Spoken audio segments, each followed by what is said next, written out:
Back at it again with the Mobius Dickus, chapter 27, Knights and Squires, I'll say parentheses, part 2. So, this will investigate the nature of both Stubb and Flask's attitudes and demeanors, and I think it's asking a very similar question as a previous chapter, which is, what does it mean to be a good person? And Stubb and Flask both have very different dispositions than our boy Starbuck. So let's take a look. What's Stubb like? Well, this passage seems pretty telling. Good-humored, easy, and careless, he presided over his whaleboat as if the most deadly encounter were but a dinner, and his crew all invited guests. He was as particular about the comfortable arrangements of his part of the boat as an old stage driver is about the snugness of his box. When close to the whale, in the very deathlock of the fight, he handled his unpitying lance coolly and offhandedly, as a whistling tinker his hammer. So Stubb contrasts with Starbuck in that he's not a resilient fighter of the good fight. He doesn't see anything as a fight to begin with. He takes it chill. He takes it easy.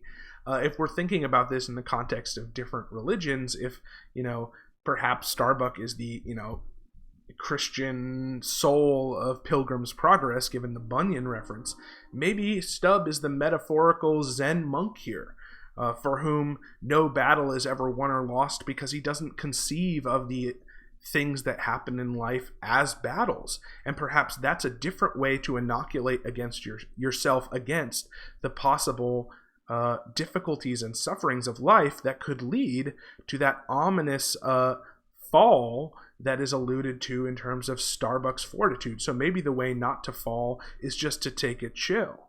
Okay, interesting, provocative kind of contrast there.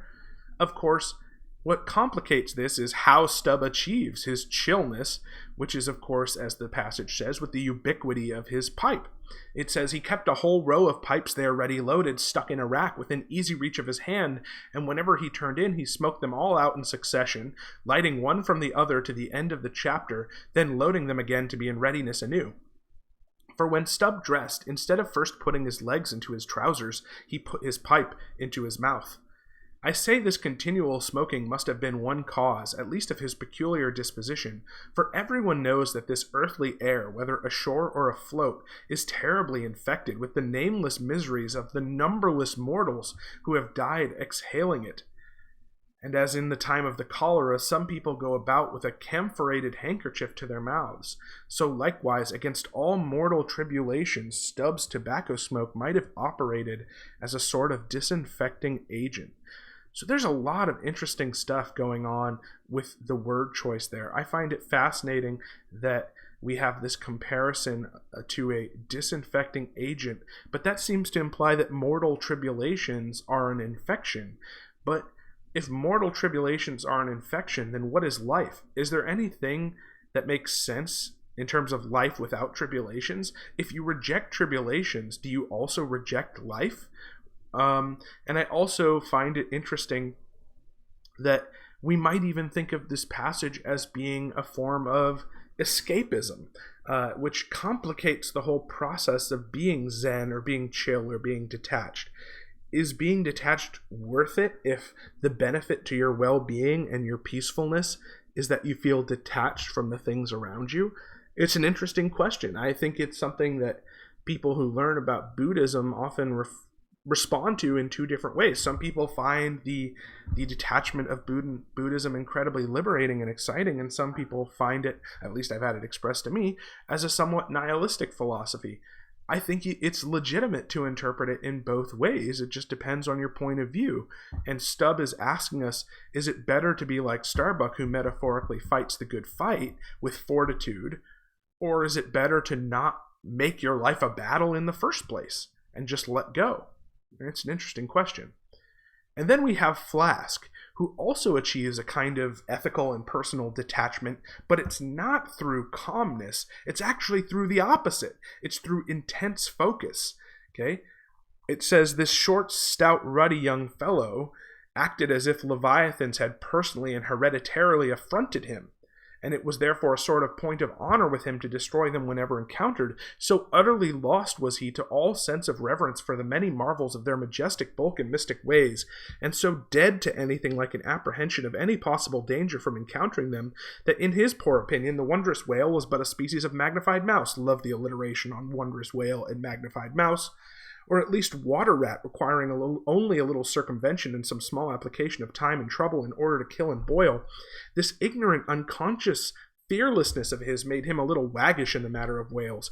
He followed these fish for the fun of it, and a 3 years' voyage round Cape Horn was only a jolly joke that lasted that length of time. So I think here, if we're to make a metaphor, that Flask detachment is kind of like being in the zone. So perhaps if Stubb is the person who goes home and meditates, Flask is the person who just works and works and works until they go to sleep. Both of them are detaching from worrying and stress, but they're detaching in totally different ways. One is letting go, one is grabbing hold so strongly that you fail to focus on anything else. And is it good, bad, or indifferent? I don't know. It's just all separate and unique.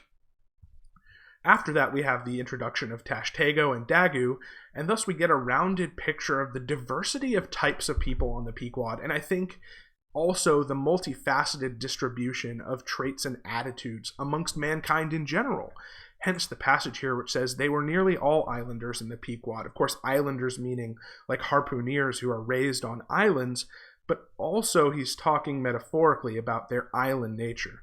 Isolados, too, I call such, not acknowledging the common continent of men, but each isolado living on a separate continent of his own, yet now federated along one keel. What a set these isolados were! An anarchesis Klut's deputation from all the isles of the sea and all the ends of the earth, accompanying old Ahab and the Pequod to lay the world's grievances before that bar, from which not very many of them ever came back. So first off, I do think that this connects us back to the ideas of the previous chapter in terms of really marking and kind of, I don't know if celebrating is the right word, but embracing just how full of different attitudes and dispositions mankind is. That we're all equal in that we all have to face the same trials and tribulations, and perhaps we're all equal in the sense that chapter 26 suggests that we're all endowed with some kernel of goodness that is divine, but certainly this chapter doesn't shy away from the fact that the way that people deal with those difficulties certainly differs between one person and the other. I'm not gonna lie, I had to do some research on the anarchesis Kluts, which is a reference to a kind of, odd grouping of people. It's a reference to Jean-Baptiste Duval de Grasse, Baron de Klutz, who was a Prussian politician who brought a bunch of people to try to support the French Revolution in 1790, which of course was not the official position of Prussia at the time. So it was full of kind of weird, odd, different people. And then the reference to the bar is a reference to the part of the courtroom where the accused person would stand. So all of these people with different attitudes towards suffering and difficulty are going to join with Ahab in order to somehow lay the world's grievances before that bar, from which very many of them ever come back. So they're all going to deal with some kind of shared difficulty or suffering in their individual way. They're going to try to lay the world's grievances before the accused. And I wonder, what are the grievances of the world, and who is the accused? We'll find out. But also, though chapter 26, the previous chapter, is certainly very positive about human nature, and I think there's also an optimism which pervades this chapter as well, let's not forget that that final reference says not very many of them ever come back from this federated journey together on the Pequod. And then another ominous ending here. We have our first reference to a character we're going to meet later in the chapter who's a black American, Black Little Pip. He never did, oh no, he went before. Poor Alabama boy.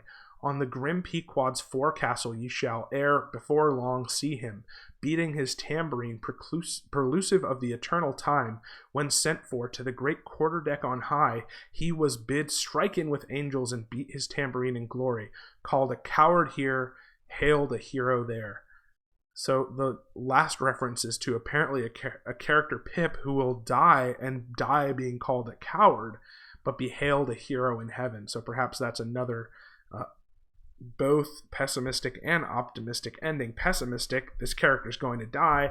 Optimistic, the goodness in him that other people don't recognize for some reason, be it because he's black or because of some character trait, which we'll have to see.